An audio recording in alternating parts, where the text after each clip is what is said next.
Good morning and welcome to Morning Movie News. So as we discussed recently, Sony has had to push back The Amazing Spider-Man 3 by 2 years, from 2016 to 2018, because The Amazing Spider-Man 2 underperformed at the box office. It made a lot of money, but not as much money as it was supposed to make, as it should be making. So Sony has had to take a step back, literally, with the release date, and regroup. And actually, they're a little desperate, and when studios get desperate, it's only then that they start to take some real risks and things get interesting. And that's, you saw that in the form of a headline yesterday, which was heard across the internet at least, and that's that Sony has promised that they will be the first to put out a superhero film that stars a female superhero in the Spider-Man cinematic universe. That was a huge announcement, and they threw down the gauntlet. And I think that we were wondering who would be the first, Marvel or DC, to either get that Wonder Woman movie to the silver screen or a Black Widow or maybe a Captain Marvel movie. And it looks like Sony just came out of nowhere to potentially win this race. What will they win? We'll see. It has to be a good movie, but I think obviously box office successes like The Hunger Games, Frozen, Gravity show that there is an audience for films that star women, action films, sci-fi films, when they're well done. So the new lineup coming out of Sony for their Spider-Man cinematic universe is Sinister Six is still on track for 2016. That's another way they're going to mix things up. They're going to make a movie that focuses on the villains. And a lot of us are wondering, well, if these are the protagonists of the film, how villainous can they be? But Sony, as I said, they're a little desperate. They're having problems. They thought they were going to launch this amazing, ultra-competitive cinematic universe to compete with Marvel and DC, and they are not. They're not on the board. So they have to find a way to get themselves on the board. And I think that's going to be for them. I think they clearly think the key is diversification, not all heroes. So that's why they're bringing in the Sinister Six. Then, 2017, I believe that's the year that we were supposed to get a Wonder Woman movie, according to Nikki Fink's, scoop on DC's announcements for Comic-Con, which never materialized. Maybe somewhere in a back room in some development executive's office at Warner Brothers, they do have a little post-it with Wonder Woman 2017 written on it, but they haven't made an official announcement. I'm sure they're waiting to see how the character is received, but that would be only a one-year difference between a potential Wonder Woman film and the Batman v Superman Dawn of Justice, so I'd be surprised if they could turn something around that quickly, unless they're taking this time behind the scenes at DC to maybe write these scripts, put them all into position, so all they have to do is pull the trigger if Batman v Superman does connect with fans. So 2017, female superhero movie. Then another 2017 film, Venom and Carnage. Of course, in the comic books, Venom has been turned into an anti-hero. Flash Thompson currently wears the symbiote, and that is I liked that run at the beginning. I think the comic book kind of lost its way, but at the beginning of its run, it was very well done, very good, and so I think there's a lot of potential with that character. And of course, then you would make Carnage the villain, symbiote versus symbiote.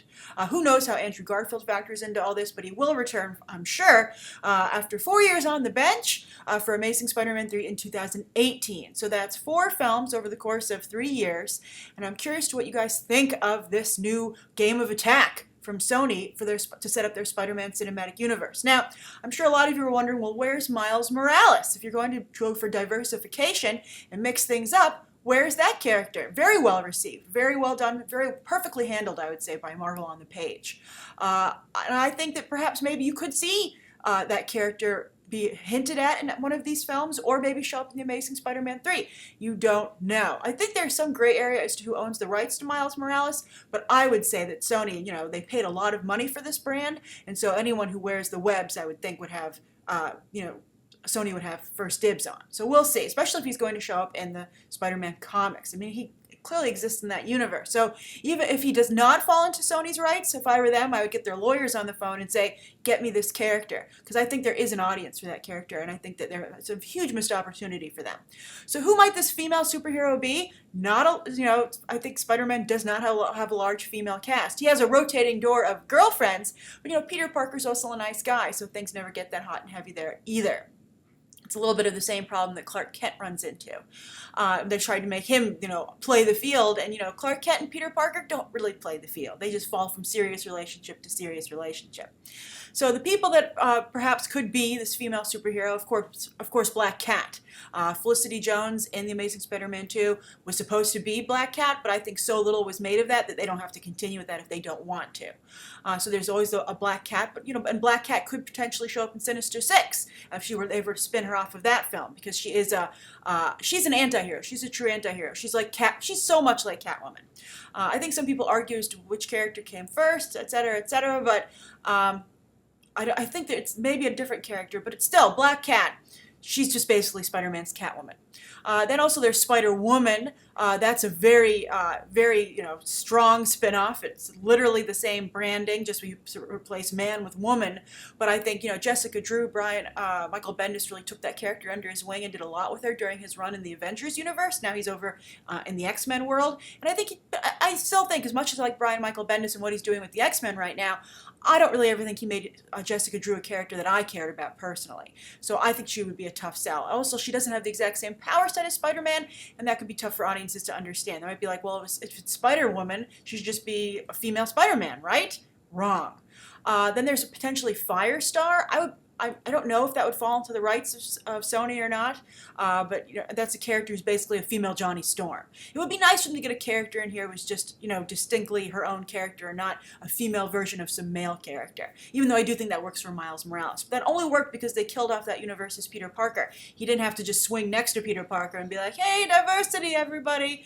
He took over. He's the main deal, and so I think that's why that was effective. Also, some people are bringing up the name Silver Sable, mercenary for hire. Again, another anti-hero. So that's a character that they could put in there. Wouldn't it be great if they took Kraven the Hunter's daughter and made it about her? I would love that so much, but I don't think it's going to happen. But anyway, I don't think Spider-Man has a very strong female cast of characters, so I would be very surprised to see how they were going to make this work if they were going to stick to the source material. They'd have to just totally run in their own direction. But it would be great to see someone get up on the screen, but it's not going to help any of us who want to see a female superhero in her own movie if it's just another Elektra or Halle Berry Catwoman. So we'll see. Do you have any faith in Sony to pull this off? And do you think that, is this decision coming from a good place? All right, so the first story of the day ties into the second story of the day, because wouldn't you know it, Kevin Feige was talking about just the exact same thing over at the Huffington Post. And they're saying, when are you going to make a female superhero movie, Kevin Feige? Your fans really want it. You've got a very strong character in Scarlett Johansson's Black Widow. And of course, she's doing a great job at the box office herself as Lucy, where she plays another type of action hero. And Kevin Feige, I thought, had a very diplomatic answer, but I think that if with Sony kind of pushing things forward this way, he's going to have to deal with this probably sooner than he would have liked. But Kevin Feige said, I have a lot of properties that I have to deal with, and so positioning them is like a game of chess. And I think that's a great analogy. And he says, if I bring in Black Widow or another female superhero, I have to decide to put another already established and in progress franchise on hold. For instance, I have to delay Thor 3. I have to maybe delay Captain America 4. I have a Doctor Strange franchise I'm launching, an Ant-Man franchise I'm launching, Guardians of the Galaxy 2. Why should I go and put those already, fan favorite franchises on hold so I can have a Black Widow movie or a Gamora movie? Who knows? And so that was his argument. I would say, Kevin Feige, you are taking the time to introduce Ant-Man and you are taking the time to introduce Doctor Strange. So you are taking the time to introduce new franchises, and the problem people have is the franchises you're picking to introduce, not only from a female perspective, but also everybody really wants this Black Panther movie. Where is it? It doesn't seem to be on Kevin Feige's radar either. So I don't know. I think, but the other problem is Kevin Feige has so much success. Sony does not have success, so they are inspired to take the risks. They have nothing to lose. Feige has everything to lose. So as long as people are happy with the structure that he has, I saw some people refer to Gamora almost as the Black Widow of the Guardians of the Galaxy. So if that structure of characters and team, that team structure works and audiences are enjoying it, why change it? No one's giving Kevin Feige any reason to make this change, to go for diversity. He has very little diversity in his films so far in the Marvel Cinematic Universe, and no one's complaining. It's not hurting him at the box office. It's not a problem. So unless somebody else comes on the board, unless Sony succeeds with either this female superhero or a Miles Morales movie, or DC is able to launch maybe Jon Stewart as their Green Lantern, but I don't think they're going to do that, or if suddenly they had a Wonder Woman movie that succeeded, only then would that maybe push Feige's hand. But even then it might not, if he continues to have so much success doing things his way. So I just think clearly Kevin Feige, he's not going to be able to be swayed by fan fervor. He's going to be swayed by box office receipts. An interesting discussion, since a lot of us have been talking lately about what's more important, the fan reaction or the box office numbers. And you can clearly see that Feige is making his decisions not by fan reaction or fan demand, but by box office numbers. Because at the end of the day, in Hollywood, it's a business, and that is what matters. And I think that's what I have the most respect for as well. So we'll see. It's all developing, but it's very interesting. The third story of the day, I think this is also fascinating, is that we have True Detective is coming together, and sure enough, it's utilizing film talent. Woody Harrelson, film, TV. Woody Harrelson kind of is like Woody Harrelson's just Woody Harrelson. But of course, True Detective, famously at this point, elevated Matthew McConaughey's career to incredible levels. And I really do strongly believe, as I've mentioned before on the show, that if True Detective hadn't been airing while everyone was voting for the Oscars, Matthew McConaughey wouldn't have been such a shoo-in for Best Actor, because he was much better in that film than I think that he was in in that miniseries than he was in Dallas Buyers Club. So Nick Pizzolatto, he's the creator, the writer of this brand for HBO. They have another miniseries coming up, and it has a really great storyline. Apparently, this is going to take place in California, and it's going to focus on a murder that happens that's tied into this high-speed train that they're trying to build in the California transportation system and the corruption that's there. Sounds very Chinatown to me, so I really like that a lot. I think that's a great match with Nick Pizzolatto's style. So Colin Farrell and Taylor Kitsch are apparently the ones that are going to play the detectives. There's going to be a female detective, some kind of character, apparently has an alcohol or gambling problem. They're waiting to cast that. But then there's a fourth character who's going to be another person from film, and I actually think this might be the most exciting choice, and that's Vince Vaughn. Now, some people are like, oh, I'm out, you jumped the shark, True Detective, but I would argue the opposite. I think that Vince Vaughn is the closest choice I've seen yet for the second season that's reminiscent of what Nick Pizzolatto was able to do for Matthew McConaughey. Just think of Matthew McConaughey's rom-com shirtless reputation prior to his revamping it. It's very similar to where I think Vince Vaughn is now. So I think he's the perfect person, and he has a very strong fan base, though. People have a good, strong reaction to him, a positive reaction, just like they did to Matthew McConaughey, despite all the jokes. So I think it really correlates. And if Nick Pizzolatto can do it again, that would be very impressive. And also, a good backstory behind this is that Nick Pizzolatto wrote the role specifically for Vince Vaughn. And that's because Vince Vaughn, way before Nick Pizzolatto became a big name in Hollywood, thanks to True Detective, gave him one of his first shots. It so happens that Vince Vaughn had hired, through his own production company, to hire Nick Pizzolatto to write a Rockford Files movie as a starring vehicle for Vince Vaughn. Which I don't know if that would have worked, and that also interestingly ties into what's going on right now with the retrospect of James Garner's work because of his recent passing away. And it just kind of shows how sometimes things just so perfectly fit together. And I think that's interesting.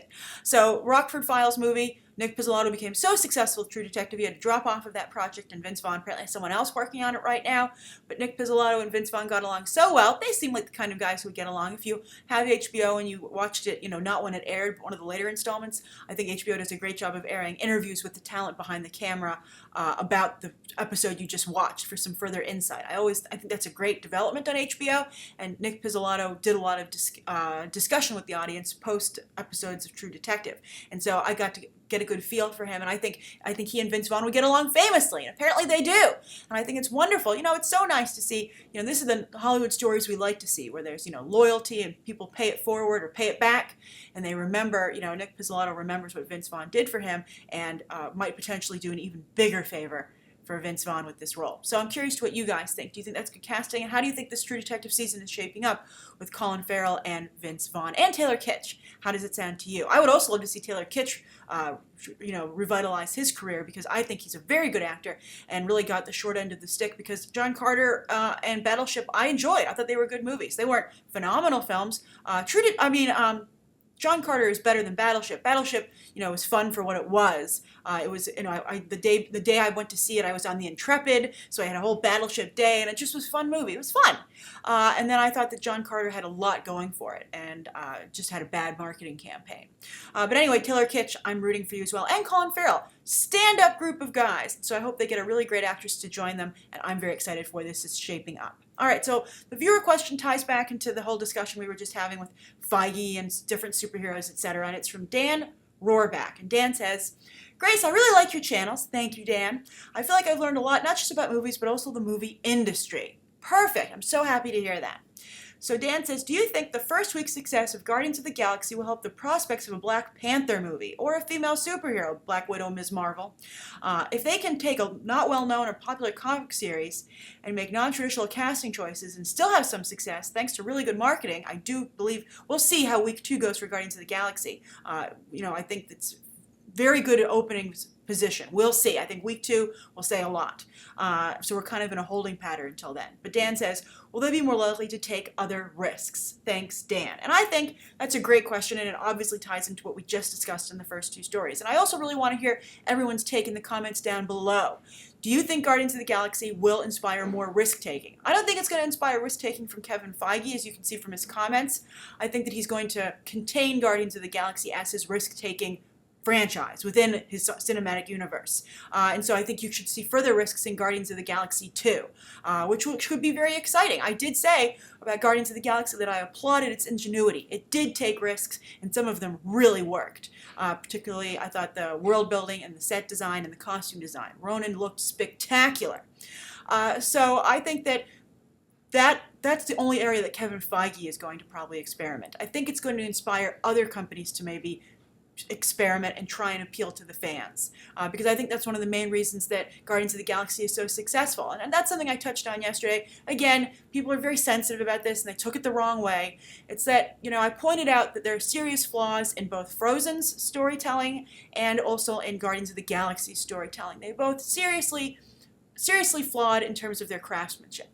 But when you bring that up to anybody, and you can look at all the comments in my videos, a number of people have said, I see where you're coming from. I see the flaws. But at the end of the day, in both films, in Frozen and Guardians of the Galaxy, and that's why I'm comparing them, at the end of the day, I had fun. And that's all that really matters to me at this moment in time. Who knows how we'll see Guardians of the Galaxy later on down the line. But right now, people are saying I had fun, and that's all that matters. And that's perfectly valid. And I think that these movies tap into something so great that's where so much, like there's a message behind it. As I said, the outsider being the hero. I think it's a really inspiring story to a lot of people that they don't care about that. It's got to, and my only pet peeve is it's McDonald's. It's tasty. It taps into like a nostalgia factor, and I like McDonald's too. But I just get upset when people are like, oh, this McDonald's is a gourmet meal, and it's like, no, it's not. Guardians of the Galaxy is not on the same level of, I would even say, Captain America: The Winter Soldier. It's not Indiana Jones. It's not Star Wars. It's its own thing, I think, and I think it's the fun factor. So I think that fan appreciation and that James Gunn was able to give people what they wanted, at least right now, might inspire other studios to be like, okay, let's give our creative talent a little more leeway to try and give the fans what they want, because Marvel had so much success there. So I think that Guardians of the Galaxy clearly is not going to influence Kevin Feige's long-term game plan. Maybe he'll surprise everybody and make an announcement soon. We'll see. But I do think, as you can already see, it's inspiring other studios who have comic book properties. And I think it's very inspirational to DC. So we'll see what happens there as well. But I think you're already seeing that kind of influence over on what's happening at Sony. And they're going to, Sinister Six, I'm sure that they're like, hey, Drew Goddard, if you haven't seen Guardians of the Galaxy, go watch it. Because it's about a team of criminals that become heroes to the audience, and it made a crap load of money its opening weekend. So if I were a Sony executive, I'd be like, Goddard, you better go watch that multiple times. Just here's a bunch of money. Go go get him a copy, and he can sit in the screening room all day. Figure out why that movie worked. Crack it. Crack the code. And I would tell Drew Goddard to also take a look at Frozen, because I'm serious. I think there's a correlation between the success of those properties. Good for Disney. They have both of them. So thank you so much for your question, Dan. I really appreciate it. Thank you, everybody, for tuning in today. Write down below what you think of today's top 3 stories and the viewer question, anything you'd like to see covered tomorrow, and any questions that you might have. Thanks for watching.